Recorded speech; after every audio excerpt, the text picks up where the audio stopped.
What is going on, everybody? We are back after a very successful episode 4. Thank you so much to everyone who's been watching and giving us feedback. We greatly appreciate it. Onwards and upwards to episode 5 of the Grumpy Gits, or episode 1 of the Grumpy Gits. That's a fourth wall break. Enjoy it. As always, I am your glorious host, leading you through this cacophony of disability and merriment, Adam Henry Pearson, and I am not alone. Oh no, I am joined by my usual ragtag bunch of absolute legends. So, first, if he were a country, he would be Italy and a rock band in Italy. We'll talk more about that later.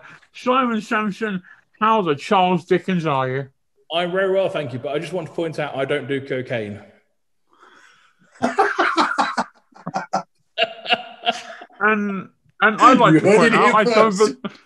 Can we all get in on that?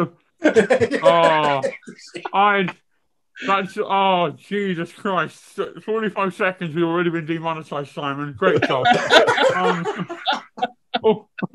I also don't believe you, but that's another story for another day. Move on. And also, he is an absolute legend, best facial hair on the podcast.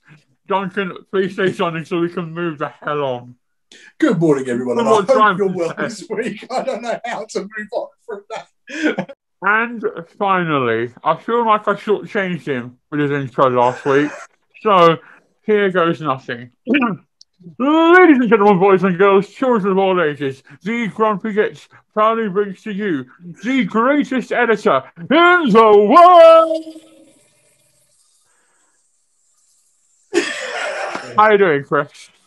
I'm all right. I'm a little bit concerned because we did mention cocaine and boys and girls in the intro.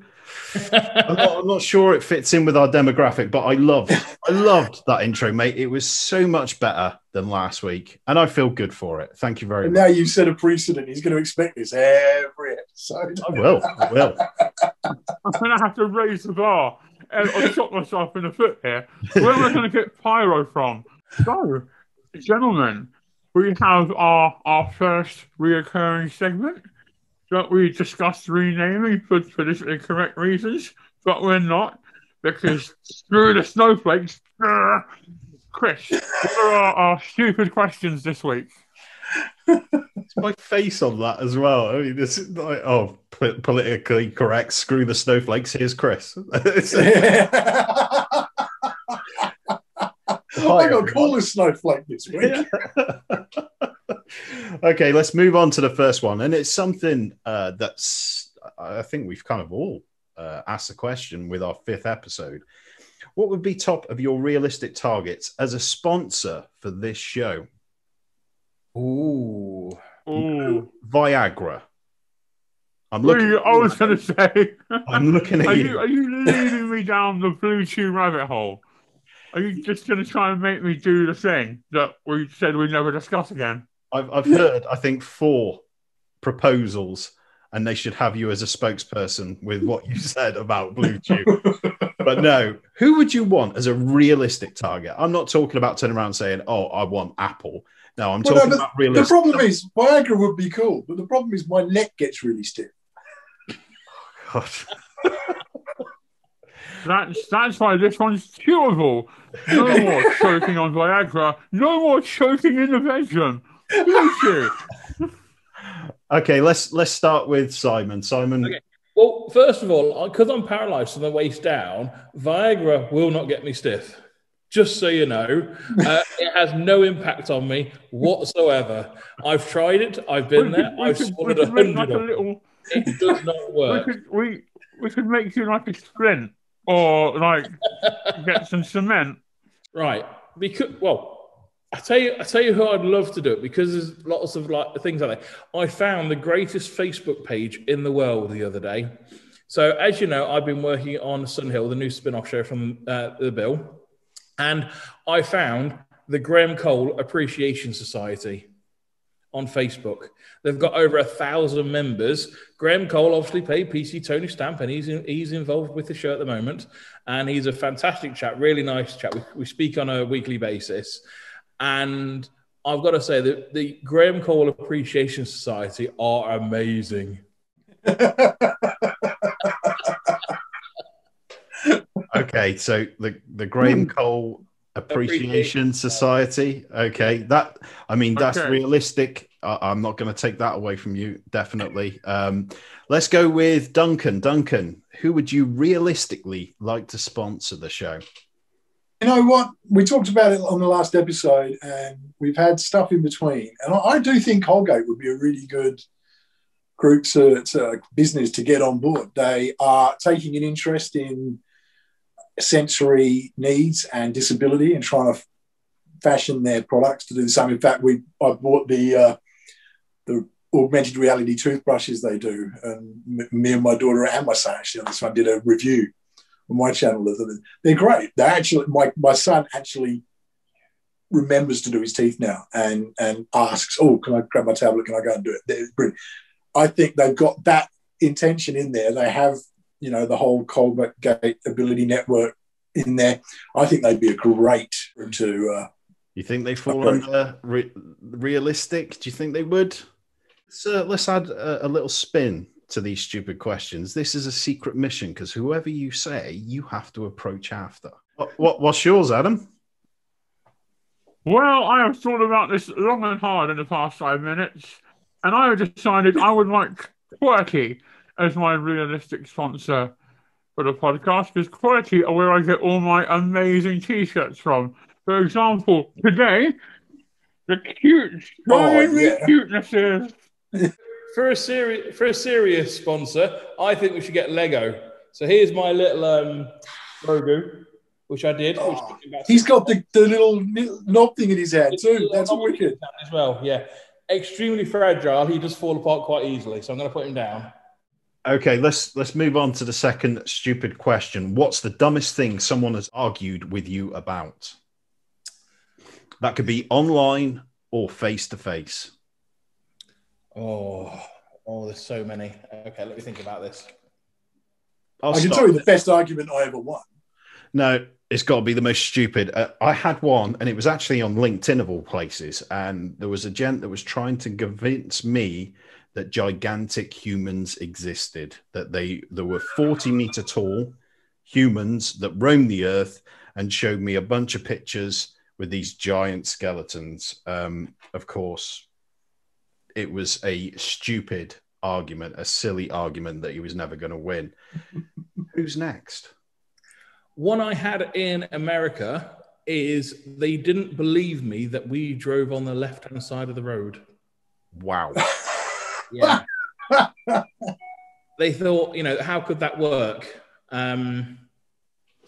It just, it went on for far too long than it realistically should.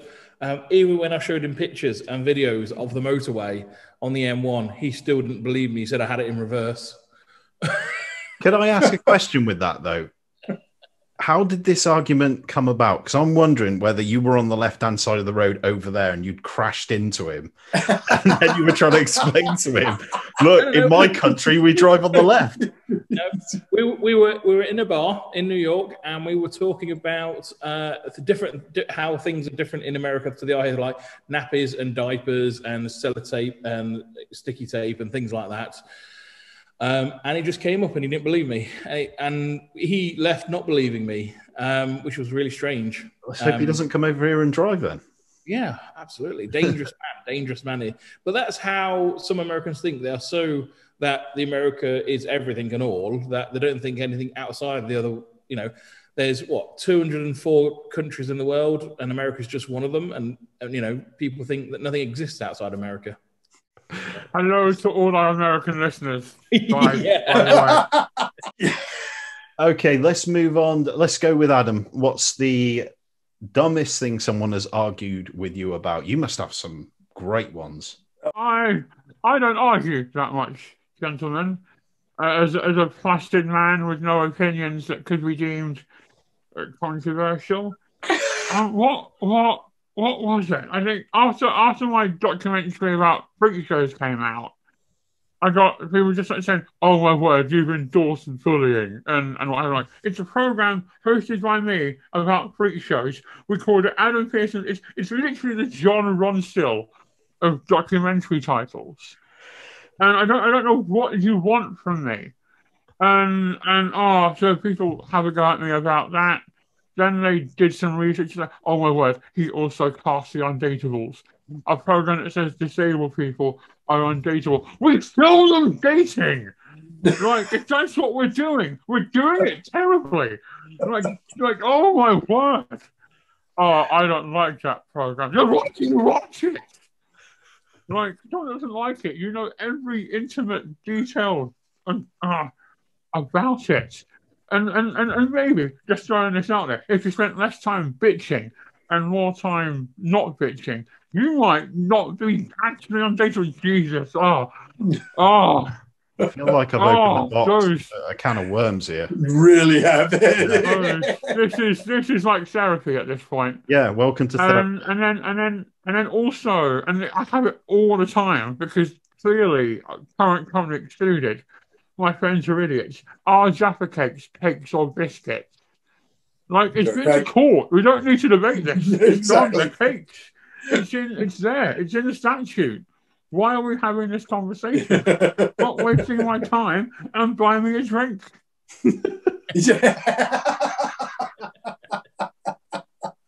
Okay, let's put the lid back on and move over to Duncan.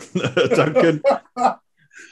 I think the stupidest ones that when you get into the people who genuinely believe anti-vax stuff and get into that, it is just there's just so much proof out there that it's bollocks and that it's fine, and they're quite willing to risk the entire safety of the entire world and population because they hang on to outdated ideas that have been disproven, and the people who come up with them are struck off.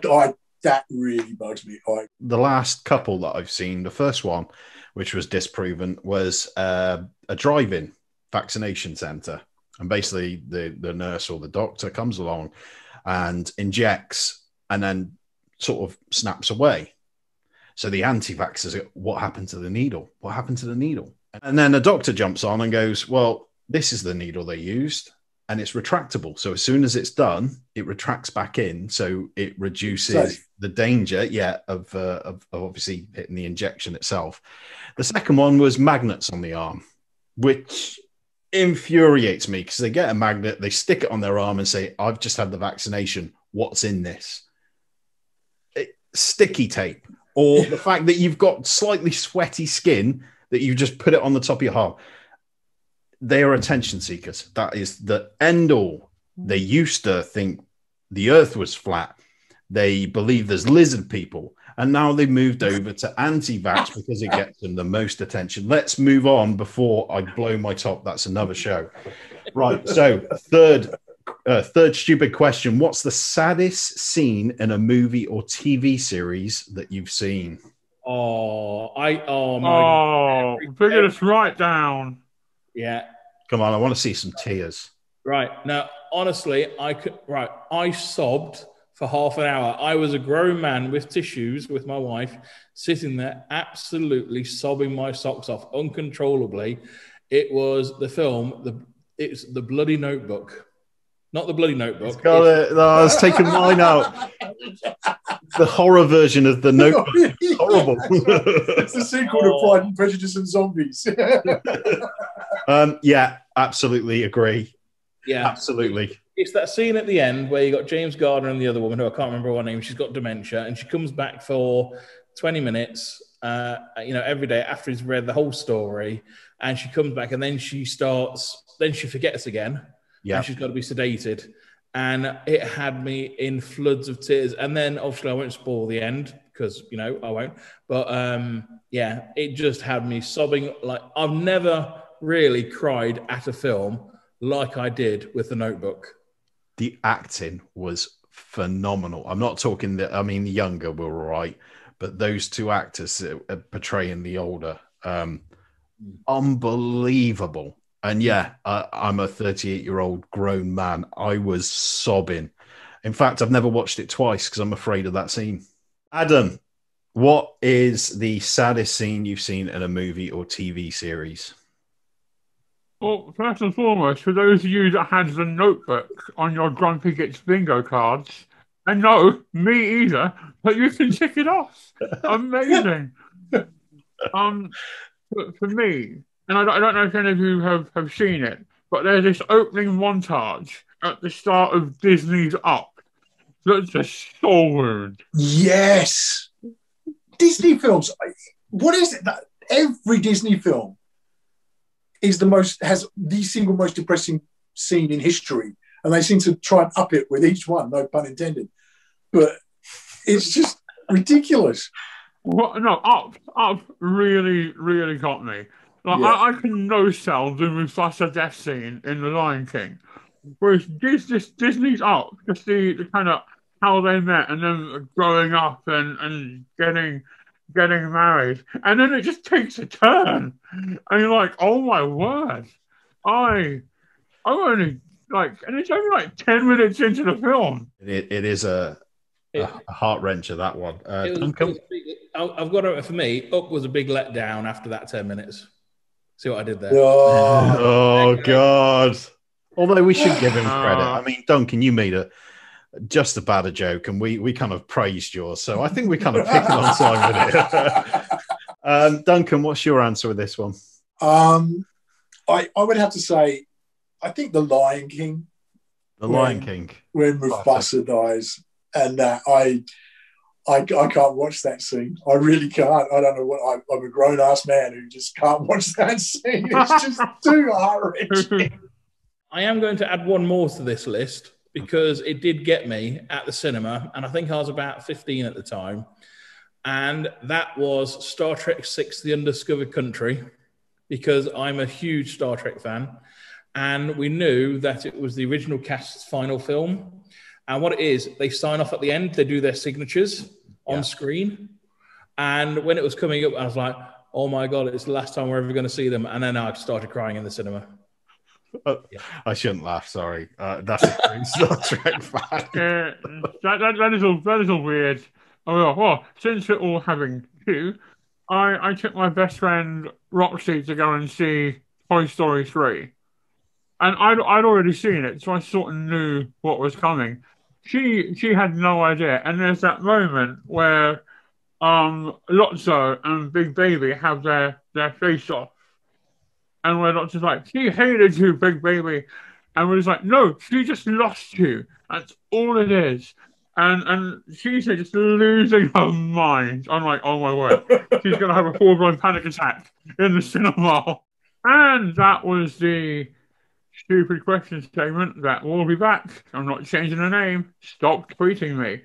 Gentlemen, this weekend was the cavalcade of glory that was the Eurovision Song Contest. I was so happy. Did we watch it? How did we all find it? I'll start, sorry. I didn't watch it, so I bow out, okay? Why do you hate happiness, Chris? I don't. I've watched Eurovision once, and it just wasn't my cup of tea. I watched the Will Ferrell movie, which I thoroughly enjoyed, but Eurovision, it just doesn't do it for me. It's like a serious X Factor, and to me, I'm not against happiness. I'm just for music. I mean, I wasn't as offensive as that, but I thought you'd have loved the winner. When I was watching like Italy and I think it was Finland, I was like, Duncan's going to be all about this. And I saw you. I posted that. I'm going to have to go and check that out just because it does sound like it's actually my kind of thing. I just can't. I don't know. Eurovision to me is kind of the punchline to a bad joke. I just can't get into it. I'm here to the rescue. I thought it was absolutely amazing. I mean, it's so bad, it's brilliant. You glorious mammal. So the thing is about it is I didn't like the winning song. Okay, I thought Greece or Portugal would do better. I mean, we knew the UK were going to get nil pro. Okay, However, the performance from the UK was so bad as well. Is that not only did we get nil point from Europe and the judges, we got nil point from the rest of the Europe as well. So it was a good way of, excuse my language, saying a big fuck you to everyone else, to Europe, to the UK. So we knew we were going to come last, but I thought we'd get something from the judges, and we didn't, and that's how bad we were. So but it was fun, it was entertaining. But in 20 years' time, people are not going to remember who the winners are. People are going to remember that while they were interviewing Malta, they switched to the Italian winners, and one of them was possibly snorting cocaine on live TV. That's what to be remembered for. Yeah, aren't they getting investigated as well? I saw a news article that they're getting investigated. It's agreed to take a drug test to say he wasn't taking cocaine. He probably was taking cocaine. So I don't know how he's going to get away with that, because it looks like he is snorting a lot. Completely switch of the story. This actually happened to me a couple of years ago. I'm very well, thank you, but I just want to point out I don't do cocaine. Funny story. So whatever he says now, I'm going to cut it all so it just says this happened to me a couple of years ago. We'll just insert that bit in the beginning that says, I didn't do cocaine. I'm very well, thank you, but I just want to point out I don't do cocaine. It's always cocaine with you, Simon. If you can transition to any story from cocaine, it's concerning. It's one of those unfortunate incidences where you go out and you've got a load of white powder around your nose. I'm very well, thank you, but I just want to point out I don't do cocaine. He's making this so easy post edit, isn't he? This is so. No, so what is? I just sneezed in the bakery. This is all it was. Right, so unfortunately, now and again, I've got to wear incontinence pads, which give me a nappy rash. Okay, and I'm not ashamed about saying that. It's just a fact of life. Okay, and this is the time when my podcast called Wild Disabled was taking off. I was interviewing Adam, I was interviewing Tanner Gray Thompson, so on and so forth. I was traveling around the UK, Canes, and when you get to know people at your local corner shop and you have a chat with them, don't you? And I walked in there, and this is just after I've had changed myself, gone to pick up some milk, and I had to get some talc on, and I rubbed my nose like that, didn't I? I was waiting for how talcum powder ends up around your nose, and you've kind of. I'm thinking, what has he done here? How is he going to put this together? So I go to the shop, and she goes, and the person behind the desk, bless you, goes, well, I listened to your podcast, Simon, and are you like hobnobbing with too many celebrities? And I went, what? And she goes, yeah, you got a lot of white powder around your nose. This reminded me of the IT crowd when he's got the chocolate on his forehead. As I said at the start, I do not do cocaine, never have, never will. Well, it's not making it in, Yeah. Oh, so cocaine cures nappy rash. Who knew? and the German entry, Graham Norton's description of the German entry was, this song is Marmite if everyone hated Marmite.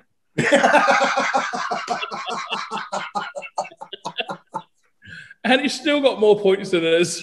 I know. I've heard this, that there's just some kind of Eurovision hatred of England. And it doesn't matter how good England is. Clearly this year, not good. But it doesn't matter, we could put on flipping Elton John and it would still not get any votes. And this is why there's talk, isn't there? That Bill Bailey, they're putting a petition in to get Bill Bailey, and he said, if you need me, I'll be there. Oh, see, I'd watch. For that, I'd watch. And moving on very quickly, Duncan, we have an interview, don't we? You've gone out and got us a bit of a cheeky chappy to talk to. Well, what actually happened is a couple of years ago, I was at an Alter Bridge concert, and as it was, I was the chap behind me was in a wheelchair. He was there with his dad, and we just got chatting and friended him on Facebook. and he's an awesome guy. He's a massive heavy metal fan, but he's now gone into disability advocacy, and schools and anything like that can help with making environments more accessible and friendly to those with disabilities. And I got chatting to him over this and said, I'd love to interview you. And it turns out he's a big fan of Adam Pearson. And so we managed to get it. So Adam and myself got the chance to interview Josh Reeves. So here is that interview. Okay, so here we are. I want to, of course, Adam, thank you for joining us, mate. Always a pleasure. Never a chore, gentlemen. And I want to welcome Josh Reeves. Now, Josh, we met. I've got to get this out of the way because you, myself, and Adam have one binding love, which is Alter Bridge. Yeah. It's just the riffs and the vocals of Miles Kennedy and Mark Tremonti that lets me get on with my life when I'm feeling low and when I'm feeling happy as well. And our bridge have always helped me through a certain stuff growing up, and many of the songs have actually helped me to fight for disability rights as well. I'll get through that shortly as well. But it's just that having Alter Bridge out there and having fans that like you that want to talk about disability as well is pretty cool. But because we met at the Alter Bridge concert in Cardiff. Yeah, and that was fun because I didn't really know you. I was just trying to like. You just happened to be behind me in the queue. Yeah, yeah. And I was just talking to everyone because I love conversations with new people. I like to meet new people, make friendships, and that's what I do. I just love the Outbridge community as well. It's a really strong community, isn't it? And there is a real family.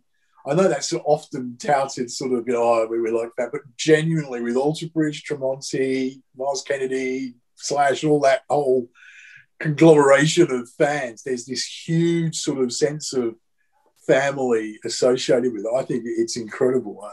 And I definitely feel the same thing. I've met so many cool people because we just started chatting. And that was a really rare event for me because I never go to concerts on my own. I'm usually with someone, and I was supposed to be meeting someone there, but it all got sort of waylaid. But it was actually the coolest thing because I got talking to you and your dad, and I got talking to a whole bunch of other people, and it was just one of the highlights. That was just that I got to meet Mark. Yeah, family thing. And you had the coolest Facebook picture ever. So, for those who haven't seen my Facebook cover photo, it's me and Mark. We'll put it up here. You can have a look. Adam, where did your love for Alter Bridge come from? I got into Alter Bridge through wrestling. One of the wrestlers had Metalongus as his theme music, and I was like, this tune's a banger. Googled it, found out who it was, and then went out and bought the album. Yeah. Because it's off their first album, One Day Remains. And then I kind of just really got into that album. And then I was good friends with the guy that managed HMV in Brighton when I was at uni there. And we'd go to like the same sort of like rocky, metal-y pubs and what have you. And then he just won me a text one day and went, we just got Blackbird in. If you swing by, I'll get it to you early. And I was like, hells to the yes. So I got hold of Alter Bridge Blackbird. I think I got it a week early. That's awesome. That's cool. I've got that tattooed to my leg. Well, I've actually got that tattooed now. I don't know if you could see it properly. Oh yeah. But yeah, I've got the Blackbird there. So that's I haven't got Alter Bridge under it, but that's the same as my calf tattoo. I love it. Yeah. So that's cool. So that's about you. You've talked a lot about that. Music's been a bit, especially heavy metal and rock. Been a big part of you. I mean, you were saying that Alter Bridge have helped you to sort of fight for what you believe in as far as disability awareness and advocacy goes. And which songs in particular? Is there anything that's really resonated? Well, for me, obviously, Isolation. Isolation came out when I was the last 2 years. yeah. Well, that was bad because everybody's going isolation is this year's song, and like, no, it's not. The isolation was actually meant to be out in 2011 because I was being isolated in school at that point. And that's when I realized that I need to do something and make myself not isolated because of discrimination in the school that I was at the time. So that made me realize that I need to go out there and educate children on disability because I don't want no other child to be isolated the way I was in school. And just the lyrics in that just helped me get back up and fight for stuff. And Make It Right, for example, just the AB3 album, Make It Right. That's another song that pushes me. And I know that sometimes when something when I've been patronized or whether people are giving me sympathy towards my disability or whether there's society is not accessible, whether there's parked cars on pavements and stuff, I'm always like, I've got to play my champion because it's helped me fight and to change people's perspectives, mindsets, and the way that they think about disability and to change the way that society is towards disabled people. Absolutely. What is your disability specifically? I don't want it to define you. Yeah, it's all right. It's all right. So I've got cerebral palsy.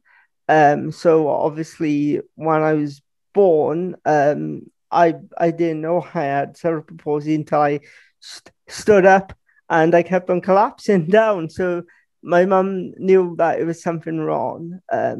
So took me to the doctors and they basically diagnosed me with cerebral palsy. With having a disability, I just don't see no difference. Do you know what I mean?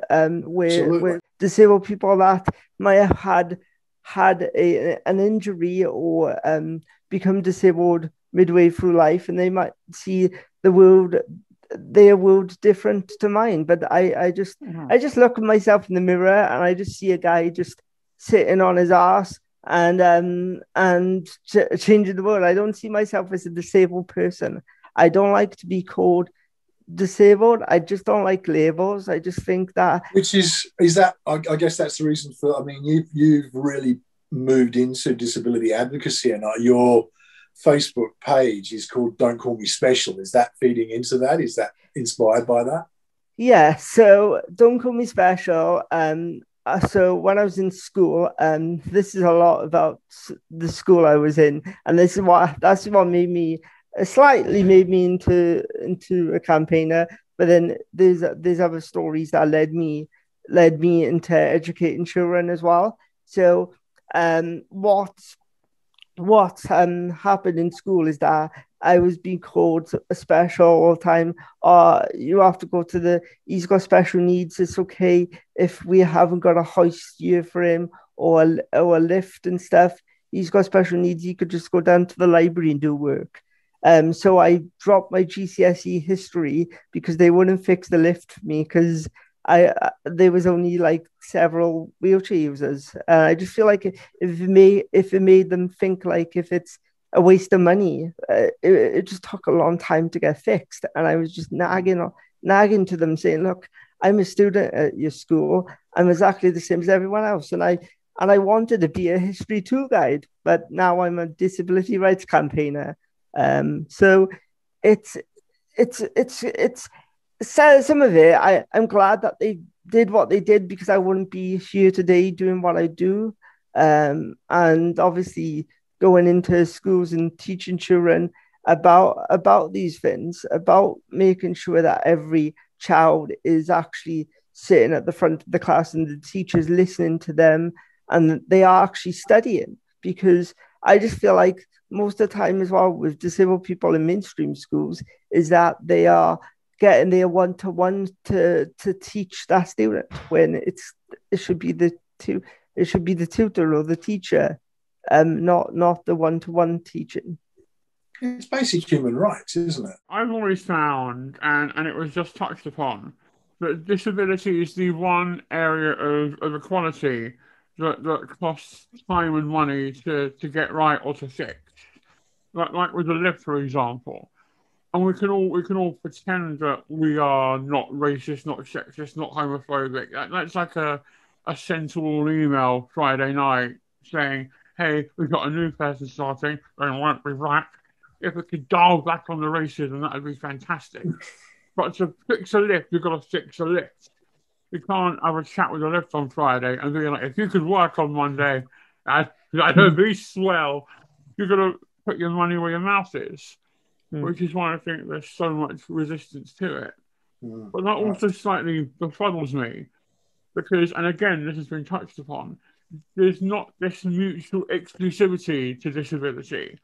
And by that I mean, I'm not going to go to bed tonight as a white CB male and wake up tomorrow as a black lesbian with a passion for Scientology.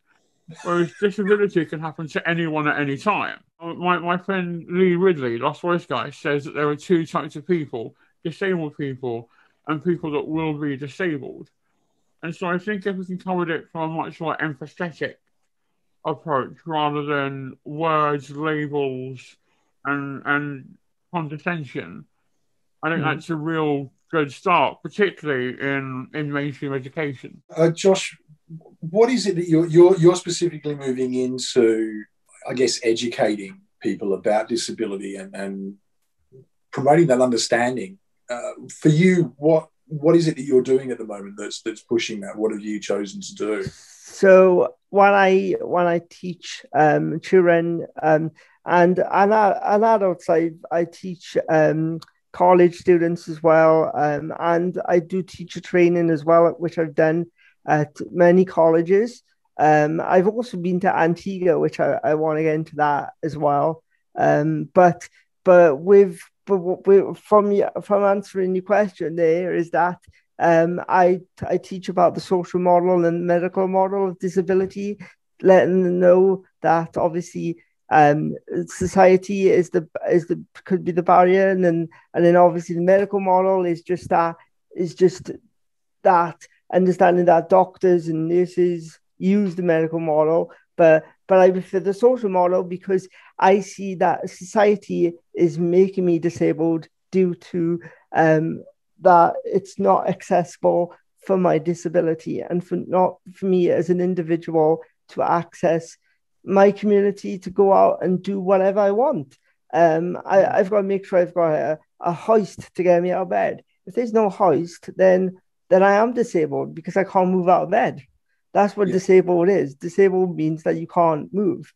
I can move along if the reasonable adjustments and the equipment is there that I need to live my day-to-day life.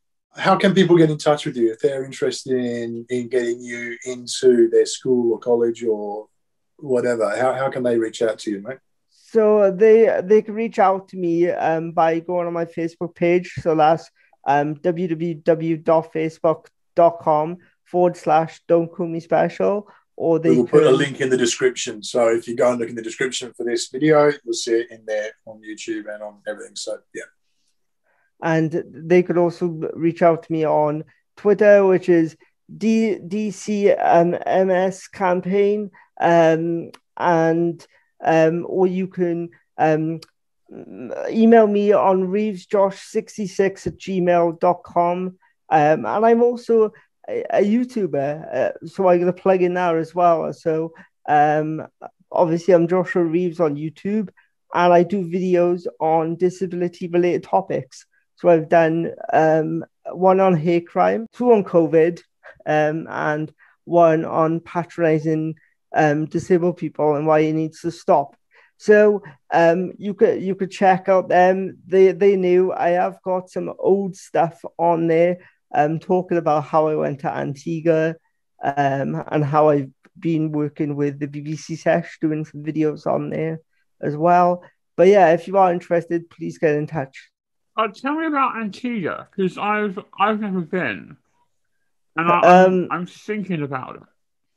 Yeah, Antigua, it's a great place. And the reason why I went to Antigua is because I got called upon from my old college that was in talks with the High Commissioner, and they wanted someone to go out there to teach their adults and they are people out there about disability awareness and the terminology as well, because they still use the word like spaz and handicapped and cripple. And I was just like, you need to just stop calling me a person with a disability, or even if you don't want to use the international word, just call me a wheelchair user. You could just Why not just call you a person? Yeah. This is what drives me is that we've talked about this on previous Grumpy Gits episodes, is this urge and almost requirement that people have to label first, so people will put their Twitter as, I am, I can't talk for myself, but, for Adam, it's Adam Pearson, and then it would be, all of the things that would qualify him as disabled. And it's like, it doesn't need to be that. You're a human first, and that's what really needs to come out. Because I think the more we focus on people's disability in that way, the more it becomes a disability. That's why I love Simon's little take on its ability access, because it's about the ability that you have as much as it is the disability. Well, I think often we confuse disability with inability, and they're two very different things, and we need to get very good at having conversations to, again, pull those things apart and set them apart in isolation. And that feeds back into what Simon's doing rather well at ability access. But I don't like that. One time in America, and I don't know how I didn't kick off, Duncan. You'd have been so proud of me. I got called I got called handy capable. What?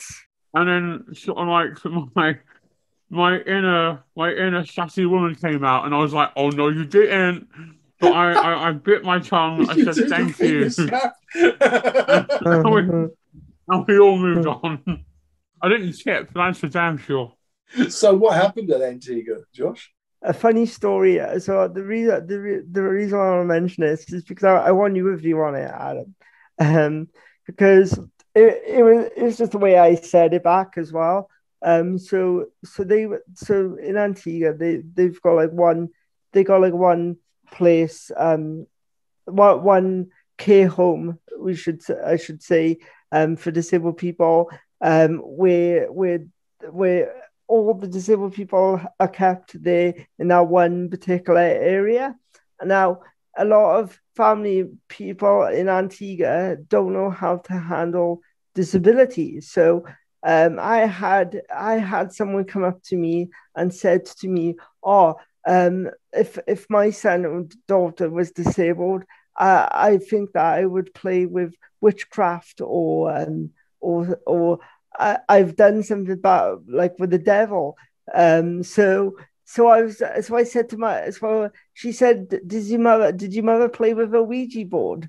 And I said, yeah, she did actually. She's actually told me that. So I'm like, shit.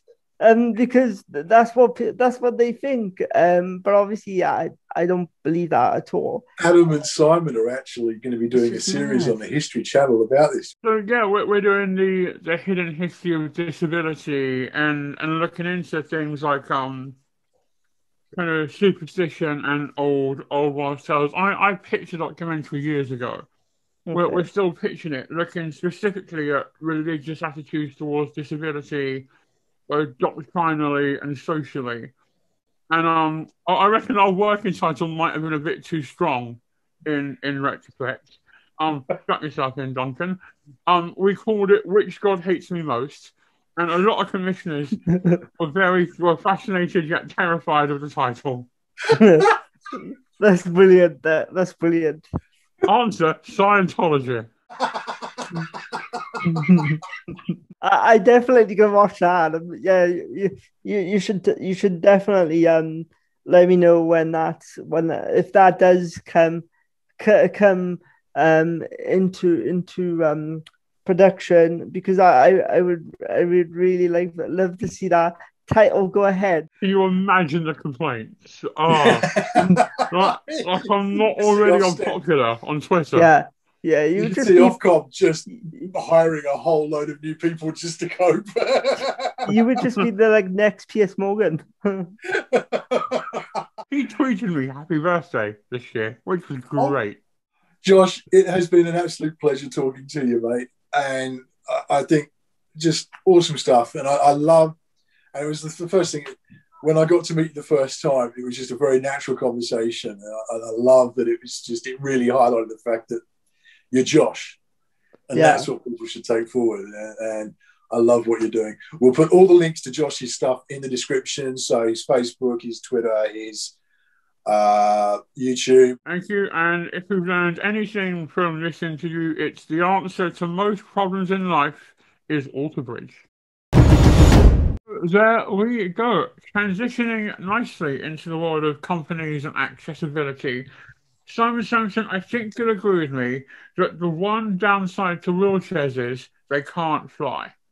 What I'm seeing more and more of on Ability Access is people are sending me videos of airlines breaking people's wheelchairs, damaging people's wheelchairs because they don't have to transport them. And so what airlines don't understand is a wheelchair is not a vehicle, it's people's legs. It's how they get around. Whether it's got, I've got an electric wheelchair behind me, I've also got a manual wheelchair, I've got a hospital wheelchair, and I can't go anywhere without them.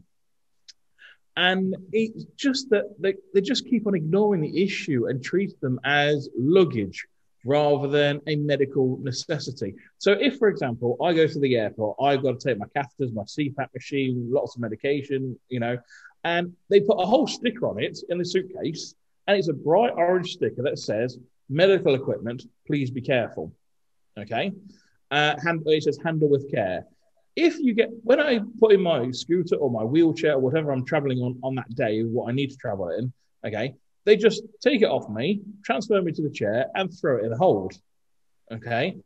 And when I went to New York with British Airways, my wheelchair was fully operational. It was absolutely fine. Got to the other end and I had a flat tire.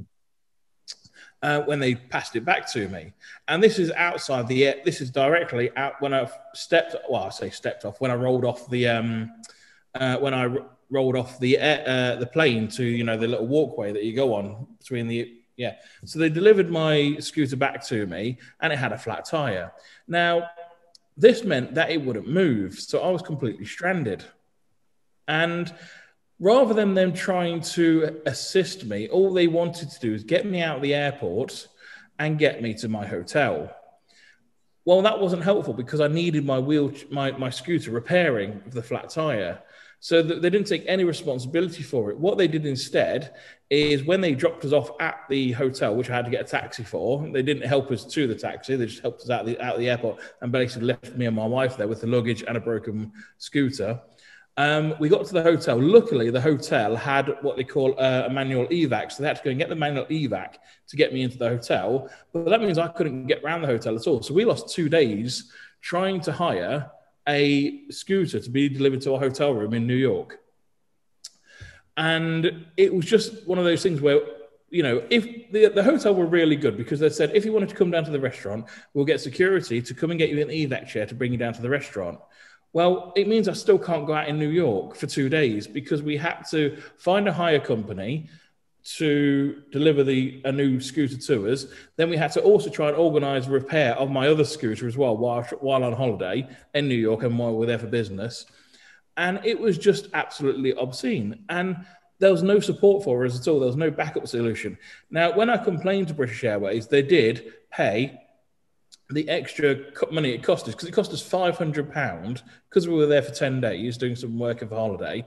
It cost us $500 to rent another scooter for that time while we're there. So there's also the added extra cost of that. We did get that back eventually from British Airways, but we had to fight it because they weren't taking responsibility for this. And what I'm seeing is there are more people showing these videos. There was one a little while ago of a bloke crawling outside, through a terminal because the airline broke his wheelchair. And this one is for Delta Airlines, the one that's just been up recently on Twitter, of a woman saying, well, she doesn't want to transfer into a into an airline wheelchair because she can't make herself independent. She can't get around. So what she wants to do is be taken up to the airplane in her own wheelchair and then transferred in there, which is what should happen. And it's becoming more and more common where they don't see it as a medical necessity. They see it as an inconvenience. And if they break them, which they often do, puts people off, like myself, flying, because they just don't take the care that is needed for this essential medical equipment, and they just see it as luggage. First of all, that sticker they put on it say medical equipment handled with care. Shouldn't they be handling everything with care? It's a conveyor belt, though, isn't it, to airlines? The faster they can get you through, and there's a clear divide as well. When you think when you go to catch a plane, you've got your check-ins and everything else, the face of the company. So you go in and you've got people handing out different bits and bobs, trying to portray this well-run company. But then you've got your baggage handlers, and they're kind of in the back, not really seen. Yeah, it's down to simple training. It does put you off wanting to fly, and I'm hopefully doing it at a TV show called Hidden History soon with the History Channel, hopefully. And we've got to travel to about 7 or 8 countries, and flying on, that's 14 flights there and back. So I am extremely anxious about, is my equipment going to survive the trip through all the different airlines? And looking at the videos that have been posted on social media from airplane windows of specialist wheelchairs being manhandled and falling apart, and mine being delivered back to me with flat tires, you are completely reliant on those baggage handlers to do a decent job, and the confidence isn't there. There's no accountability. In fact, they don't even put forward the accountability with these airlines. In fact, I would expect this to a certain degree from someone like Ryanair, a cheap airline that just wants to throw customers, pick up that small. But someone like British Airways, I would have thought there was a clear chain of command where it's well-oiled machine, where something like that happened to you just shouldn't happen at all. Not with the way they do things. It's so just to play devil's advocate on the issue of accountability. The baggage handlers more than likely will work for the airport rather than the airline. Oh, right, okay. So is the airport responsible or is the airline responsible? The airlines are outsourcing to the airport. So if the airline is the face of the customer service side of it, that's who needs to take responsibility. And then they need to chase it up with the airport. That's their relationship. Your relationship's with the airline. And that's where you're going to be going to complain and say, hey, this has happened. So they need to fix it quickly. And then it's their responsibility to take it up with their relationship with the airport, because they are two separate things. It's a bit like your internet, though, isn't it? I mean, BT own the whole network. Yeah. But you don't call BT OpenReach, you call whoever's providing your internet, don't you? And they get in touch. But yeah, I do think there's a division, and I don't think the baggage handlers particularly care if they're not being reprimanded by their bosses or anybody else. I think it's disgusting. Yeah. Can I be that guy that throws out a business idea that we should set up a chain of wheelchair repair shops at every arrivals lounge at every airport? I think it's more concerning that you want to set up a wheelchair repair shop at every airport lounge. That the idea is. Well, it would have certainly saved you 2 days of your holiday, Simon. So I don't know what you're moaning about. I can't quite great idea, it, but there's something offensive about Adam's idea. I can't understand why. Is he capitalizing on these people? But he's offering a service to fix it. What we initially charge the customer, and then we go after the airline to recoup the money on behalf of the customer. So we also have a legal wing God, this is getting a little bit expensive now, to be fair. And the lawyer's next door. So you have your wheelchair people. You got your lawyer next door to them. So as you're leaving the airport, you can take care of everything. Yeah. We got Simon Adams wheelchair repair shop, and then next door we've got really good lawyers to take care of all our admin. And finally, I love this segment. I love this segment so much because if you think our country's messed up, well, weird news around the world will make you feel a little bit better until our Prime Minister says something on TV again. Chris, what have you got for us? The headline, I've been posting my letters in the dog poo box for 2 years. And unfortunately, bless him, a 91-year-old Alf Spence got the nearby dog waste box and the post box mixed up, and he didn't realise for 2 years until somebody pointed it out when they saw him take a letter and post it in. I mean, if that's not a brown letter day, I don't know what is. Got it. He's off today. Air horn sound effects. Air horn sound effect. Put it in question. 3, 2, 1. Was he complaining about shit service? I know. I have set up 3, 2, here. 1. So yeah, he got the two mixed up. They were quite close to each other, and unfortunately, he's been posting all his letters in the dog poo box. What happened if he said return to sender? I mean, surely he would have noticed if it was covered in a load of shit. I don't think the postman was checking the dog poo. No. No. Don't worry, I won't leave that bit in. It's fine. Oh no, leave it in. Leave it in. I think you should as well. Not all disabled people are heroes. Some are just idiots. So leave it in. Well, gentlemen, as always, it's been a real pleasure. I'm sorry for the 2 days of your life this one's going to cost you, Chris. Just to break the fourth wall. For you at home, this has been maybe an hour of sort of like light entertainment. For Chris, this has been about 2.5 hours of, oh my God, did you please stop talking? We can't leave that in.